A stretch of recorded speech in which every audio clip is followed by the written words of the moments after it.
Bonjour et bienvenue dans le JT de ce mercredi 17 juin. Au sommaire, intérêt d'emprunt déductible des revenus fonciers, Covid-19 gèle des sanctions contractuelles inapplicables au commerce de grains et enfin Covid-19 toujours, aucun certificat de non-contagiosité.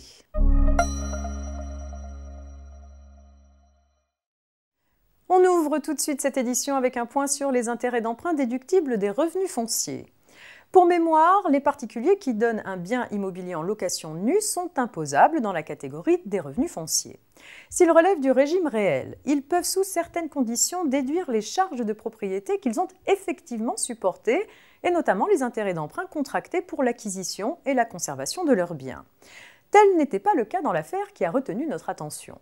Un contribuable qui entend déduire de ses revenus fonciers les intérêts d'un prêt bancaire contracté pour l'achat d'un appartement doit pouvoir justifier de manière précise auprès de l'administration fiscale de leur affectation et de leur montant.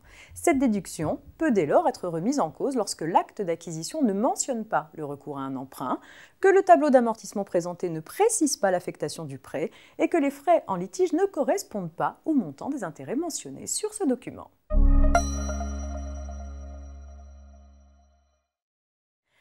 On s'intéresse à présent au cas particulier du commerce de grains dans le cadre du gel des sanctions contractuelles.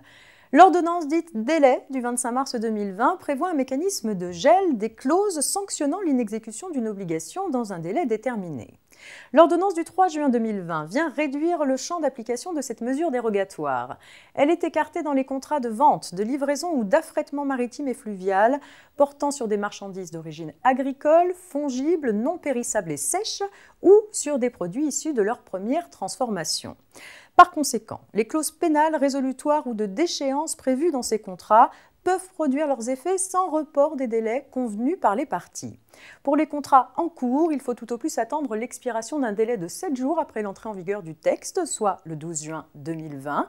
D'après le rapport relatif à l'ordonnance, cette exception vise à préserver le fonctionnement d'un secteur économique, celui du commerce du grain, particulièrement sensible au respect des délais.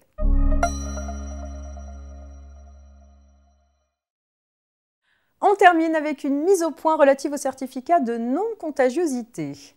Dans le cadre du déconfinement et du retour sur le lieu de travail, certains salariés, à la demande de leur employeur ou de leur propre initiative, ont sollicité leur médecin traitant pour obtenir un certificat médical d'aptitude à la reprise du travail, voire un certificat médical de non-contagiosité.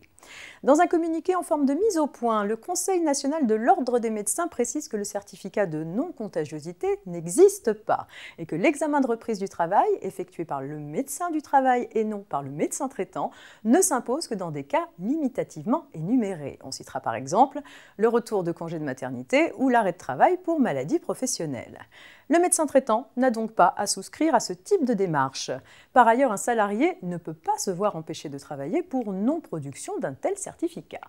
C'est la fin de ce JT. Très bonne journée à toutes et à tous et rendez-vous demain.